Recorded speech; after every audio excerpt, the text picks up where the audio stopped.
The Lottery Ticket, which was written by Anton Chekhov. ఈయన 1860లో పుట్టి 1904లో చనిపోతాడనమాట. అయితే స్టోరీలోకి వెళ్తే ఇవాన్ డ్మిట్రిచ్ ఇంకా వాళ్ళ భార్య ఒక సాధారణ మధ్యతరగతికి చెందిన ఫ్యామిలీ అనమాట. అయితే వాళ్ళు ఒకటి డిస్కవర్ చేసుకుంటారనమాట. వాళ్ళు లాటరీ వేస్తారు. ఒక లాటరీ వేసి ఆ లాటరీ సిరీస్ నెంబర్ చూస్తారు. అయితే ఆ సిరీస్ నెంబరు 9499/26. అయితే వాళ్ళు పూర్తిగా చూడరు, జస్ట్ స్టార్టింగ్ నెంబర్ చూసి ఆ స్లాష్ తర్వాత వచ్చే నెంబర్ చూడకుండా వాళ్ళు ఇంకా ఇమాజిన్ చేసుకుంటారు అనమాట. అయితే ఈ లాటరీ మనకే వస్తుంది, మనం 75,000 రూపీస్ మనకు వస్తాయి. సో దానివల్ల మనం మంచి మన డ్రీమ్స్ని ఫుల్ఫిల్ చేసుకోవచ్చు, ఇంకా మనం లగ్జరియస్ లైఫ్ బతకొచ్చు, మన ఫ్యూచర్ చేంజ్ అవుతుంది అని ఇంకా వాళ్ళు ఇంకా క్యాలిక్యులేషన్ స్టార్ట్ చేసుకుంటారు అనమాట. సో ఇనీషియల్గా ఏమవుతుందంటే వాళ్ళు ఇంకా క్లోజ్ అవుతారనమాట. వాళ్ళ విజన్స్ని ఒకరికొకరు ఎక్స్ప్లెయిన్ చేసుకుంటారు. ఏంటంటే మనకి బెటర్ ఫ్యూచర్ ఉంటుంది అది దాని ఇంకా వాళ్ళు ఇంకా యూరోప్కి వెళ్తున్నట్టు ఇంకా ఇమాజిన్ చేసుకుంటారు అనమాట. మనం ఇట్లా అబ్రాడ్ వెళ్తున్నాం, మంచి మంచి క్లాత్స్ కొనుక్కుంటాం, ఇంకా మనం ఒక లావిష్ పార్టీని హోస్ట్ చేస్తాం. ఇంకా వాళ్ళ పాస్ట్ని మర్చిపోతారు. ఇక మొత్తం వాళ్ళ ఫ్యాంటసీస్ పెరుగుతాయి, కోరికలు పెరుగుతాయి. అయితే రోజులు గడుస్తున్న కొద్దీ వాళ్ళ ఫ్యాంటసీస్ అనేటివి సెల్ఫిష్గా మారుతున్నాయి.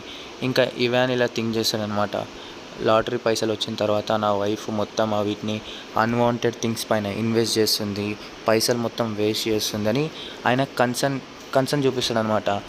పైసలు వచ్చిన తర్వాత మొత్తం గ్యాంబుల్ చేస్తుంది, ఇంకా వాళ్ళిద్దరి మధ్యలో యూనిటీ కూడా తగ్గుతుంది. ప్రేమగా ఉండే వాళ్ళు ఎప్పుడు కొట్లాడడం స్టార్ట్ చేశారు. చిన్నదానికి ప్రతి చిన్న విషయానికి ఆర్గ్యుమెంట్స్ రేజ్ చేయడం, ఇంకా సినారియోస్ ఇలాంటివి చాలా జరుగుతున్నాయి అన్నమాట. వాళ్ళిద్దరి మధ్య ప్రేమ కాస్త పగకి దారి తీసింది. ఇలాంటి సినారియోస్ ఇంకా మరీ జరుగుతూనే ఉన్నాయి. వాళ్ళిద్దరు రెగ్యులర్గా ఇలాంటి గొడవలు జరుగుతూనే ఉన్నాయి వారిద్దరి మధ్యలో. ఎప్పుడు ప్రేమగా ఉండే వారిద్దరూ ఒకరినొకరు కోపంతో చూడడం స్టార్ట్ చేసారు.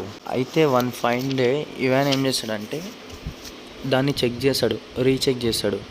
అయితే తను ఏం రియలైజ్ అవుతాడంటే అసలు ఈ లాటరీ మనం గెలవకుండానే అన్ని ఇమాజినేషన్స్ పెంచుకొని ప్రేమగా ఉన్నాము, మేము విడిపోయాము, మా ఇద్దరి మధ్యలో ఆర్గ్యుమెంట్స్ రేజ్ అయినాయి, మేము ఒకరికొకరం దూరం అయినాము అని రియలైజ్ అవుతాడు.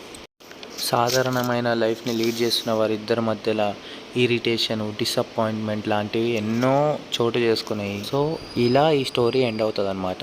అయితే ఈ స్టోరీ మనకి ఏం నరేట్ చేస్తుందంటే whenever greed and selfishness take over in between two of them, the dreams turns into nightmares. అంటే ఈ గ్రీడ్ ఇంకా సెల్ఫిష్నెస్ ఎప్పుడైతే ఇద్దరి మధ్యలో రేజ్ అవుతుందో అప్పుడు కళలు కాస్త పీడ కళలుగా మారుతుంది అని ఈ లెసన్ మనకి నరేట్ చేస్తుంది అనమాట. సో ఎట్ లాస్ట్ ఏమవుతుందంటే ఈ లాటరీ టికెట్ వాళ్ళకి ఒక సింబల్ ఆఫ్ హోప్గా ఉన్నది కాస్త ఒక డిస్ట్రక్టివ్ పవర్ అయిందనమాట, వాళ్ళ మెటీరియలిస్టిక్ డిజైర్ని నాశనం చేయడానికి. సో ఇలా స్టోరీ ఎండ్ అవుతుంది. So guys, I hope you all understand. Thank you for spending your valuable time in my video, and I hope you all understand. So please subscribe to my channel and comment for more videos. Thank you.